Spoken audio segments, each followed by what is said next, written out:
Baba Saheb doctor Bhimrao Ambedkar समाज के हर तबके के लिए एक बड़ी प्रेरणा है। वैसे तो अंबेडकर के विचार और उनकी विचारधारा को आज भी लाखों युवा फॉलो करते हैं, लेकिन उनकी कुछ बातें ऐसी रही जिनका काफी विरोध भी हुआ। ऐसी ही एक अंबेडकर की लिखी गई किताब, जिनके महज एक अंश को लेकर एक तबका इस कदर आग बबूला हो गया कि वो सड़कों पर उतर आया। अब आप सोच रहे होंगे, एक मामूली सी किताब और उस पर इतना बवाल जान लीजिए किस बात का था। बवाल था हिंदुइज्म पे, बवाल था हिंदुत्व का। किताब के उस अंग के विरोध में 25,000 लोगों ने विरोध प्रदर्शन किया। वहीं इसके जवाब में बाबा साहेब को मानने वाले लोगों ने भी इसका प्रदर्शन खूब किया। सिर्फ इतना ही नहीं, धमकी तो ये तक दे डाली कि अगर किताब का एक अंश, क्या एक शब्द भी हटाया गया तो 10 लाख लोग सड़कों पर आ जाएंगे। बाबा साहेब की यह किताब थी रिडल्स इन हिंदुइज्म। अंबेडकर की यह किताब उनके जीवन काल में पब्लिश नहीं हो पाई थी। बाबा साहेब की मृत्यु के बाद उनकी अप्रकाशित रचनाओं को लेकर परिवार में कलह शुरू हो गई, जिसके बाद कोर्ट ने आदेश दिया कि अंबेडकर की इस किताब को सीलबंद यानी कि तालाबंद कर दिया जाएगा।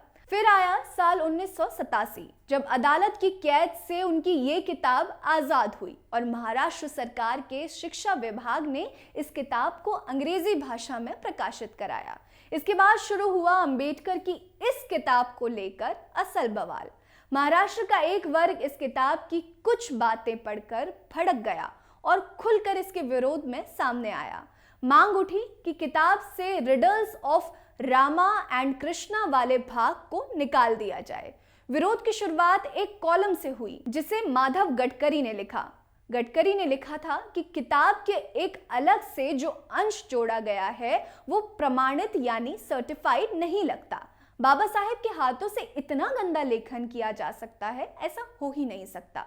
गडकरी ने इस अंश को किताब से हटाने की मांग की।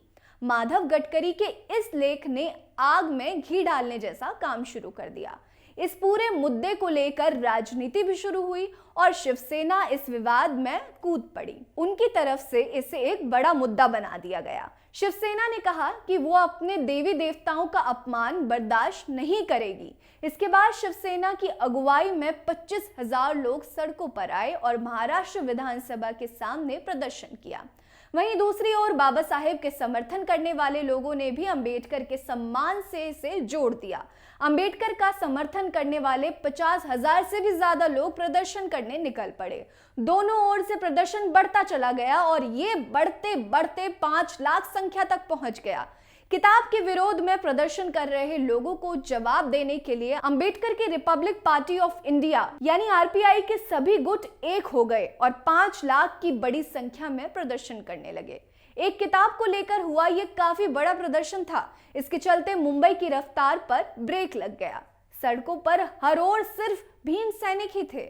सरकार को चेतावनी दी गई कि किताब पर बैन तो दूर, अगर एक कॉमा भी हटा दिया गया तो उनकी भावनाओं को ठेस पहुंचेगा और वो लोग 10 लाख की संख्या में प्रदर्शन करना शुरू कर देंगे। भीम सैनिकों ने इसे जीने और मरने वाला आंदोलन बना दिया था। इस प्रदर्शन ने अंबेडकर विरोधी ताकतों को झुकने के लिए मजबूर कर दिया। इतना बड़ा प्रदर्शन देखकर राजनीतिक पार्टियां भी मैदान छोड़ने को मजबूर हो गईं। महाराष्ट्र के तत्कालीन मुख्यमंत्री शंकर राव ने भी भीम सैनिकों की ताकत को लोहा माना और फिर यह तय किया गया कि किताब में 1 फुट लेख छोड़ दिया जाएगा और इस किताब से बैन हटवा दिया जाएगा और इसमें लिखा जाएगा कि इन सारी बातों से सरकार सहमत नहीं है।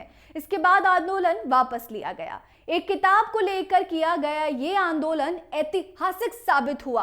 अंबेडकर की लिखी गई इस किताब ने पूरे देश भर में बवाल मचाया और महाराष्ट्र में सबसे ज्यादा बवाल हुआ। खैर, अगर आपने रिडल्स ऑफ हिंदुइज्म नहीं पढ़ी है तो आपको एक बार जरूर पढ़नी चाहिए और उसमें लिखे गए लेखों पर एक बार विचार करना चाहिए। उस किताब को जरूर पढ़िएगा और हमें कमेंट बॉक्स में कमेंट करके बताइएगा कि आप क्या उन विचारों से, उन विचारधाराओं से सहमति रखते हैं या नहीं। हमें कमेंट बॉक्स में कमेंट करके जरूर बताइए। बने रहिए हमारे साथ। नमस्कार।